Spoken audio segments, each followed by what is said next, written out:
Baik pemirsa, kembali lagi dalam Hukum di Mata Bowo dan kita akan lanjutkan lagi perbincangan kita di malam hari ini.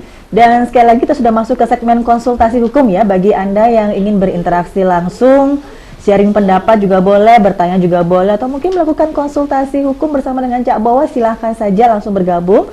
Bagi Anda yang ada di rumah bisa melalui line telepon di 031 7320 333, sekali lagi di 031 7320 333, atau Anda bisa bergabung via SMS maupun WhatsApp ya di 087803 kali 41717. Baik, Cak Bowo, kita lanjut lagi. Ini kan korbannya banyak yang orang kecil ya Cak Bowo. Mereka sudah dengan susah payah menabung sampai puluhan tahun seperti itu, dan akhirnya baru terungkap tidak bisa diberangkatkan seperti itu ya, karena mungkin sudah secara sistem sudah terakumulasi, menumpuk dan tidak bisa memenuhi lagi untuk kriteria keberangkatan seperti itu. Nah sebenarnya kenapa kok Kemenak tidak dari dulu-dulu mencabut izin travel yang memang sudah tidak sesuai dengan prosedur ataupun persyaratan dari minimum harga pemberangkatan umroh yang kabarnya sudah sejak tahun 2013 itu sebenarnya harga 16 juta itu sudah nggak relevan lagi loh Cak Bowo. Kenapa kok nggak dari dulu-dulu aja sih dicabut? Ini yang jadi persoalan, apakah ada main dengan Kementerian Kementerian Agama atau memang pada waktu itu tetap dia melaksanakan umroh dan ibadah haji. Jadi begini nih ya. Jadi pada waktu bertahun-tahun ini dia bisa melaksanakan, bisa adanya salah satu hubungannya dengan akomodasi, bisa membimbing, maupun dia pulang sampai datang pulang ya, berangkat pulang, menyesuaikan dengan ketentuan-ketentuan apa yang disyaratkan. Ya, tentunya ada manasik, mengajari A, B, dan C. Wah, itu lancar. Lancar. Ternyata saya kok melihat ada sesuatu gelagat. Ini adalah prediksi ya. Ini adalah pemilikan pendapat. Ini narik dulu uang semua. Nanti seperti pemerintah ini urutan. Yang daftar 10 tahun, uangnya dipakai dulu. Uangnya dipakai dulu nih. Pemerintah kan gitu, uangnya pakai, tapi diputar. Tapi kalau pemerintah kan tanggung jawab. Tapi kalau swasta ini nggak bisa, pemerintah tidak ada kewajiban untuk apa? Untuk bertanggung jawab nih. Kenapa? Dikarenakan pidana itu tidak bisa diwakilkan. Tetapi kalau hubungannya dengan perdata nih bisa dikaitkan, jadi pemerintah atau kementerian ya, Kementerian Agama bertanggung jawab ketika ada suatu user atau ya tentang peserta atau tentang calon-calon jemaah baik umroh maupun haji. Ini bisa nih kalau perdata, tetapi kewajiban tidak bisa untuk pemerintah ditarik untuk bertanggung jawab, semua tidak bisa, karena yang berikan surat izin sesuai dengan keputusan pejabat tata usaha negara. Dia sebagai pejabat, karena di dalam undang-undang nomor 5 ya tahun 85, nomor 4 tahun 2009, tahun nomor 4 tahun 2094 kalau nggak salah nih ya. Terus 51 tahun 2009. Jadi pasal 1 ayat 3 yaitu konkret individual final, yaitu bisa mengeluarkan izinnya nih. Izinnya bisa, tetapi tanggung rentengnya nggak bisa. Jadi begini, tanggung jawab nggak, oh no way, tapi tanggung apa? Tanggung gugat bisa, boleh. Pemerintah bisa, tapi apakah menang kalah kan tanggung gugat. Contohnya orang gugat siapa saja boleh diterima. Pengadilan dengan Undang-Undang 48 2009 pasal 10 pasal 51 pengadilan tidak boleh menolak perkara. Makanya kalau tanggung jawab pemerintah no, kalau tanggung gugat yes, gitu nih. Jadi nggak ada kewajiban, cuma hanya mengeluarkan sebagaimana dari keputusan pejabat atau senegara, tidak masalah.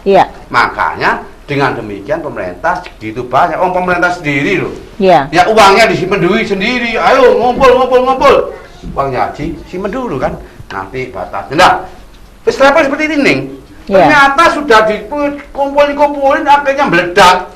Karena buka lubang tutup lubang. Betul. Jadi yang buka lubang tutup lubang akhirnya kena lubang. Nah, udah kena lubang aja pasrah aja. Karena di Indonesia pidananya ini adalah ringan.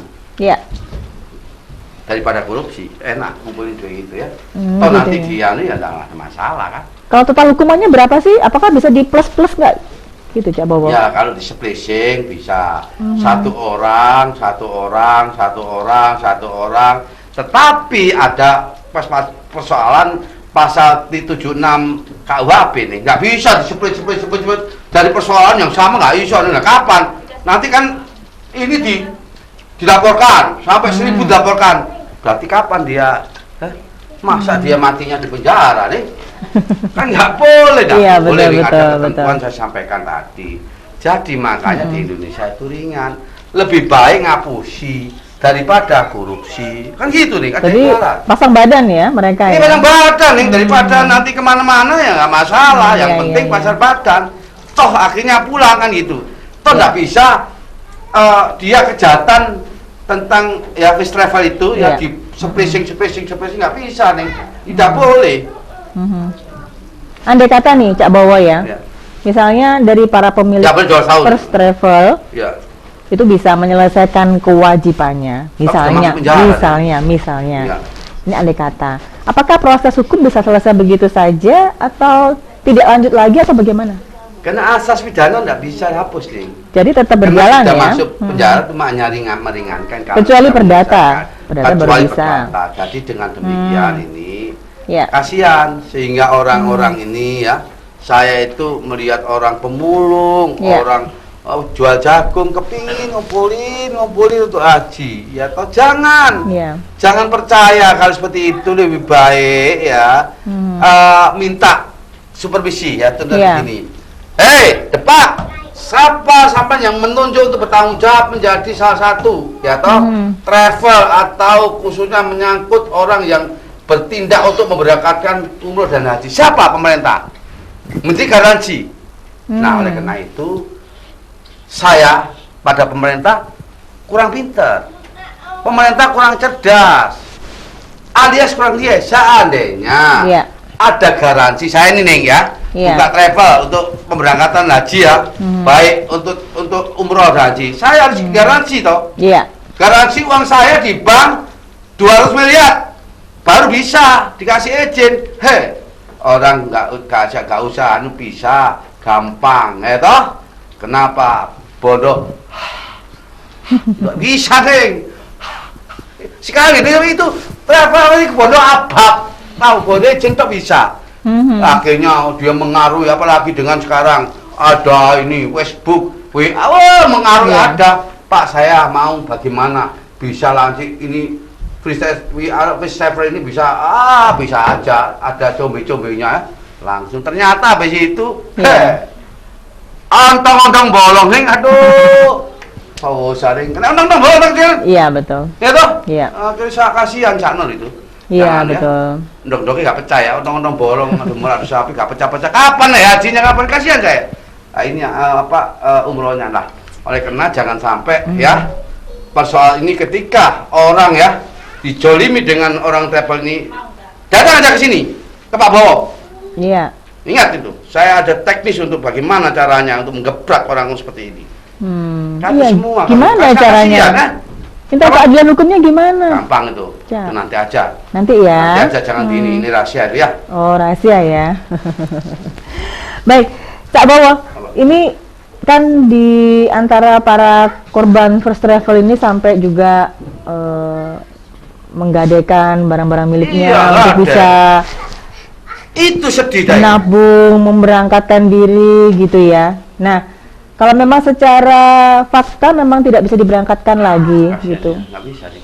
Gimana nasib para korban first travel ini selanjutnya? Harus gugat ke siapa? Kalau memang mereka sudah pasang badan, apakah sudah harus ikhlas gitu? Ada bisa nanti dipalitkan. PT Wis Travel ini, tapi kan Yeah. lama nih, royokan, belum ya toh ada apa tentang kreditur, ada konkuren, ada memang kreditur benar-benar ini pileknya benar-benar ini kan susah nih, ini konkuren dari Yeah. ini susah. Yang menerima dulu kan dari bank-bank dulu ya toh. Iya, betul. Kecuali tadi, kasihan tadi. Ini sudah nggak ya, Iya. apanya ya, nggak tanahnya, semuanya Iya. ke Babaliong, ada loh Babaliong, iya ada neng, loh ini bener ya nggak? Itu Iya, iya. belum itu neng, Iya. masuk itu bunganya, itu ya kasihan kan? betul. Iya, nah oleh karena itu hati-hati ya. Jadi pemerintah ini punya kewajiban untuk mengawasi tentang Iya. berhubungan dengan adanya penyelenggara haji dan umroh. Harus pemerintah itu wajib khususnya jangan kasih ini, seharusnya ada garansinya. Saya memang dulu Pak Bo, kalau dari haji nanti penyelenggara haji dan umroh mboten Iya. kula mboten enten garansi ini lah, itu kan objektif. Betul, betul. Tapi orang-orang dikasih ini gak hanyalah di izin bisa menyerah bagaimanapun, gampang nih. Iya. Ya, kayak itu, tahu. Siapa, Cak? Hah? Saya nggak tahu. Yang mana? Yang orang yang chat itu loh, yang gara-gara bisa membuat uang banyak itu siapa namanya? Oh, ya. Siapa? Yang barusan divonis itu. Siapa namanya? Dimas Kanjeng. Dimas Kanjeng, bayangkan nih. Ya. Tahu nih. Calo-calonya itu orang berjenggot semua. Ngomong apa gini. Orang tertarik nih. Oh, jenggotan semua deh. Barang orang gila dia. Iya. Duduk dicunui. Oh, pokoknya kamu duduk jenggotnya brengosan tebel ya. Karunya gitu tapi kamu harus ngomong tertarik semua kan. Nah, ini berbahaya lah. Oleh karena itu Dimas Kanjeng ini kan mafia-mafia seperti itu ya. Toh akhirnya ya kena. Jadi hati-hati sekarang penyelenggara ibadah haji dan umroh harus benar-benar, pemerintah harus mantap benar-benar. Dan pemerintah harus memberikan informasi terbuka khususnya bagi masyarakat ya, untuk menunaikan ibadah haji dan penyelenggara umroh itu siapa sebetulnya. Pemerintah harus gak menang tapi anak sokongan ono pacak kaki itu. Jadi dia harus memberikan satu pengawasan bagaimana ya toh pembinaan yang baik kan gitu.